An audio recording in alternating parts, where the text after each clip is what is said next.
something that is consistent with small businesses is there's no structure there yet. So there is no. All right, I am pleased today to be joined by Ms. Azsure Gray, principal of Azsure Gray Consulting, based out of Indianapolis, Indiana market. Good afternoon, and thanks for joining us today. Good afternoon, Andrew. Thank you for having me. I appreciate it. How did you get here? Like, tell us about your entrepreneurial journey and um, what led you to start Azure Gray Consulting. Well, my father had a Roger Grimes and Associates consulting firm when I was young, so I was exposed to entrepreneurship at a very young age. I have experience and background as a consultant, which I did for almost 14 years, and then have been part of executive leadership teams since then. And so this was really kind of my next step. It was something I had planned to do one position ago, and decided to finally take the leap now. So here I am. When your kiddos ask you, "Hey, mom, at school today we were talking about what our parents do for work, and someone's dad is a police officer, and someone's dad is a insurance agent. How do you tell your kiddos? How do you explain this? What is it you're doing, mom?" I am helping businesses solve problems. That's the way I would explain it to my, small children. The way I would maybe explain it to friends and family is that I am essentially a sales quarterback. Aha. Okay. We're going to dig into that more in a little bit. But so you talked about you had this example growing up of your dad as an entrepreneur, which is fascinating to me because I grew up watching my dad as a corporate guy, and then there's pros and cons to both. But when I took the entrepreneurial leap myself, my dad was so proud of me, and that's cool. But I love the fact that Roger Grimes Consulting gave you Yeah. your first exposure. All right, so And that was if you only after do, a lot of corporate time. So he did the big corporate thing too, and then decided it was time. all right, so you're a proud Indiana Hoosier. So when you went to Bloomington, in your mind, what were you gonna do? Who were you gonna be when you grew up? When you went to Bloomington? You want to know the truth? When I first started, I planned to go into broadcast news. So I Okay. did an internship with a local TV station. Uh, I think between my sophomore and junior years, and realized that was probably not what I wanted to do as soon as they let me know that I'd be working, like every storm and every holiday and renting a room. So I decided that might not be the best fit. You're gonna be the person in the raincoat leaning into the force winds to explain what it looks like in a tornado. That was gonna be you. Exactly. Yeah. Okay. All right. So if you could, give advice to your 20-year-old self, what would you have told 20-year-old Azure Grimes about where she should be looking and what she should be thinking about doing? Oh boy, I think the advice that I would give to myself at that age would be to appreciate the time, because one thing I've been told is that um, wherever you are should be the best time of your life. So you should enjoy, because you only get each phase once and you don't know the next one Yes. while you're in this one. So soak that up, enjoy it as much as you can, the good parts, the bad parts, because later those will be things that you'll look at and think, that was actually a problem to me back then.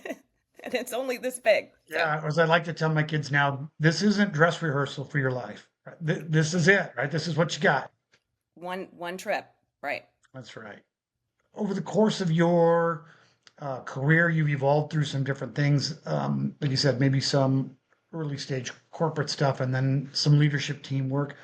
Um, why did you choose here? Why did you choose to be a sales quarterback, right? Why do you do this? Why do you do what you do? I think the reason I have always been in some form of business development or sales my entire career. What has changed is the environments in which I've worked, or what it is that I'm helping as far as the problem that I'm trying to help them solve. But that's always really what it is. And I think that's what essentially sales is. It's determining if I can help you with the problem you're telling me you have. And if I can, I will. And if I know someone else who will and I can't, I'll refer you there. And I think that's how you do this effectively and with the right moral compass. I'm not trying to sell something to someone they don't need. Because you found this really cool niche that I know is so critical of. You're helping entrepreneurs or business owners evolve their business from sales function being a founder-led function Mhm. to being led by a sales team, a sales manager or a team. How'd you get there and tell us more about that? Well, so when I left and in 2019 from my consulting position and started with another small business. So the last 5 years I've spent at two different small businesses. And while they were both wonderful and I loved my time there, one of the challenges that I recognized, and then began to see that it was something that is consistent with small businesses, is there's no structure there yet. So there is no repeatable sales process that has been documented. There's no official time that the salesperson then turns it over to operations and the communication that needs to take place between the two. What's the vital information? So you have to figure all of that out as you go along. So therefore, the expectations have to be adjusted or won't be met when 50% of your time is spent selling, but then you've got 50% that's also spent creating all of these processes and determining who is our ideal client. If that information and onboarding, just what do I need to know other than my email address, right? So those are kinds of things that I think you can get done. But if you haven't done them before, you can't have that expectation of every salesperson that they'll be capable of doing it. And you need to understand how much time it's going to take away from generating revenue.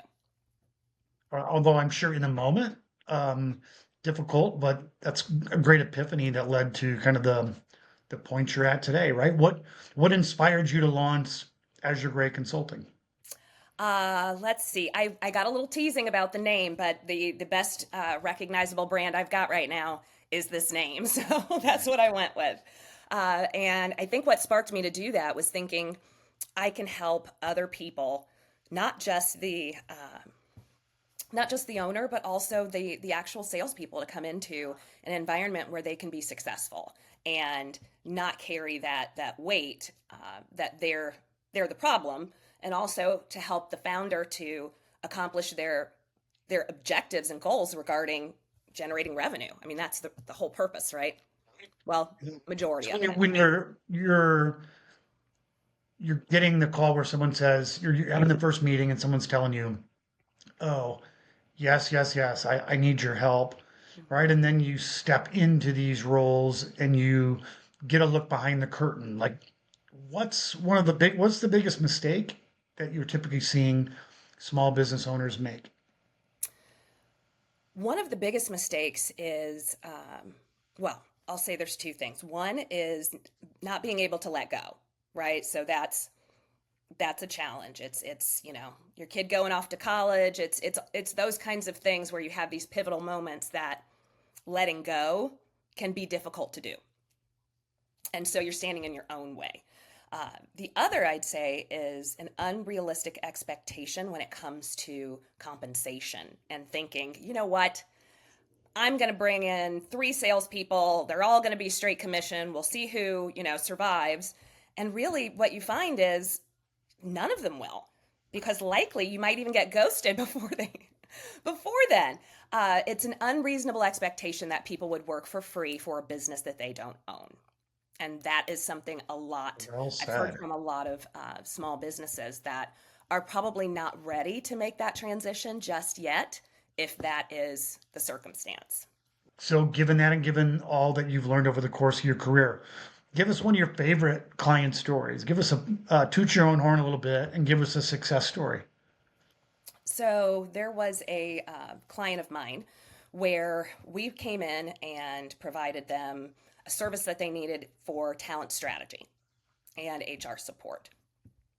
And what was really great is it was a plumbing company owned by a woman, which you don't have that many of those. And we really developed a great relationship in addition to the problems that were solved within her business. So it was what started as a business relationship also bloomed into a personal friend and mentorship, because it was really about solving the problem that she was looking to have resolved.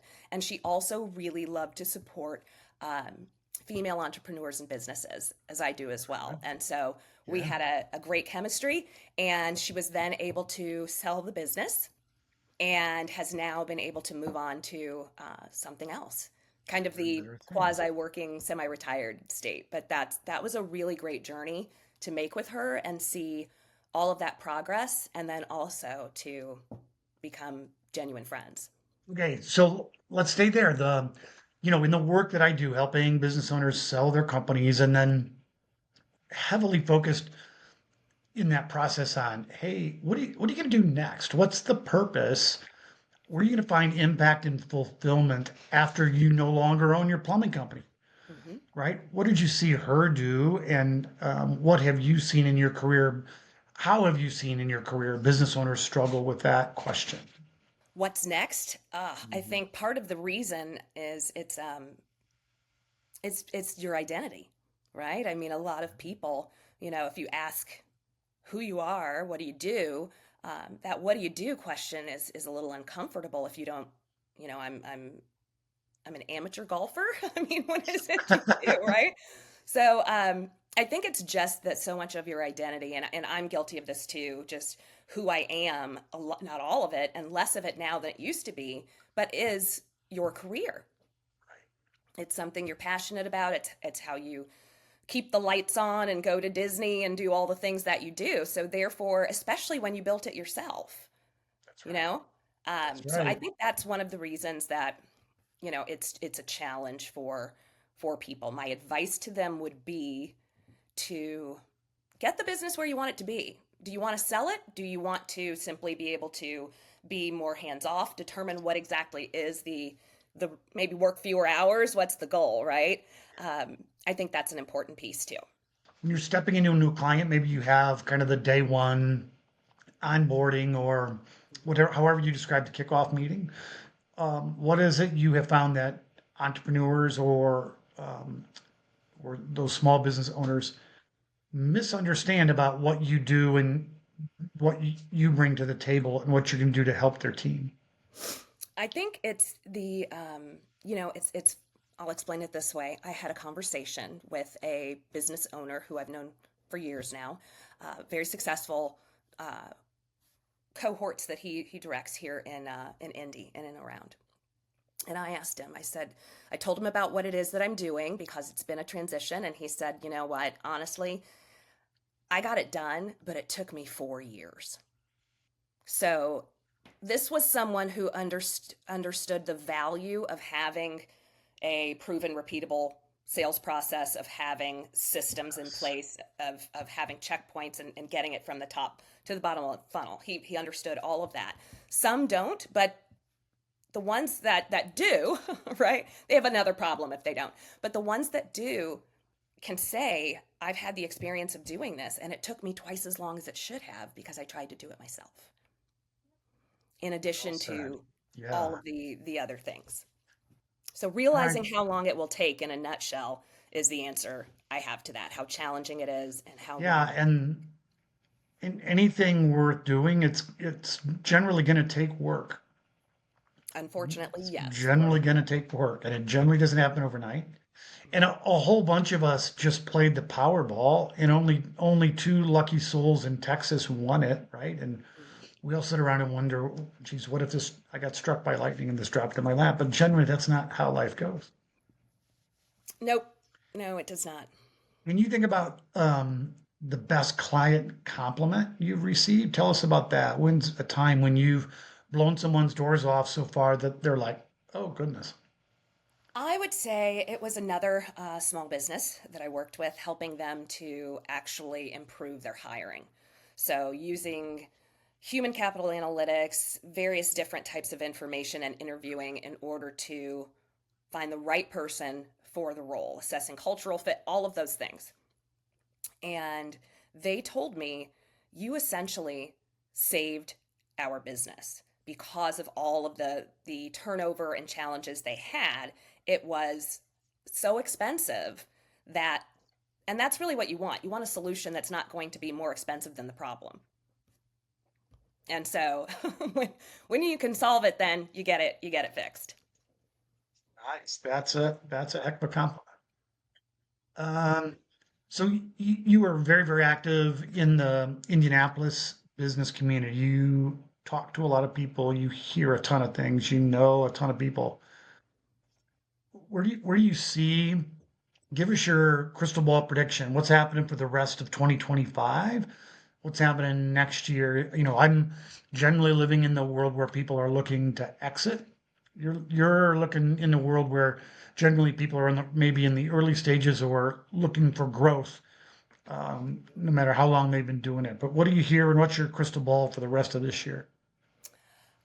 I think there's going to be a lot more people, and we've seen it since COVID, and it hasn't really stopped.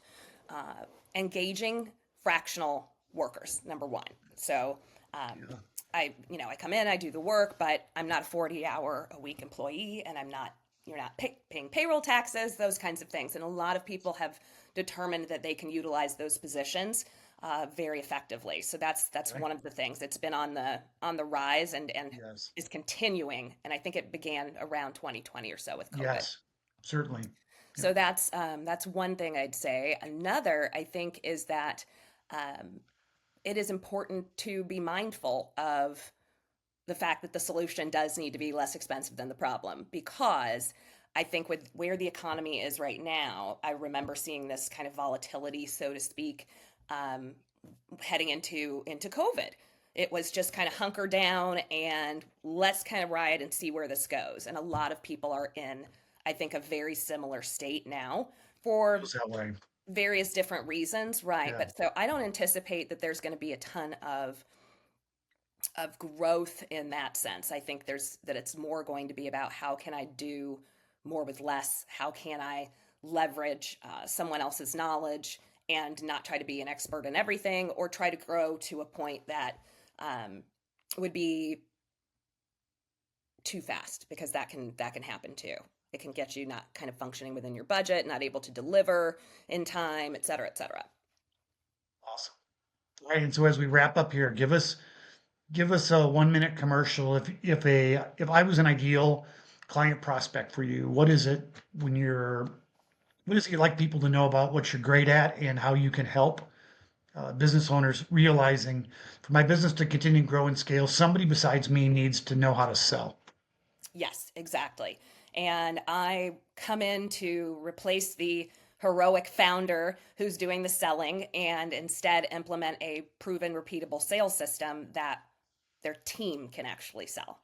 And there's a lot of components to that, not overly complicated, but if you know what you're doing. And those things do need to be in place to help ensure that the growth you're looking for is possible, repeatable, and that when you bring salespeople on, they'll be successful, because your goal, obviously, is for them to succeed because that brings you revenue. Azure Gray, principal of Azure Gray Consulting, helping the heroic founders take their business to the next level. Thanks so much for your time today, and enjoy the rest of your week. Thank you for having me, Andrew. My pleasure. If you're interested in learning more about what you heard, including learning more about becoming a Second Wave advisor, please use the link in the description to visit the website, and you can receive the first few chapters of the book for free.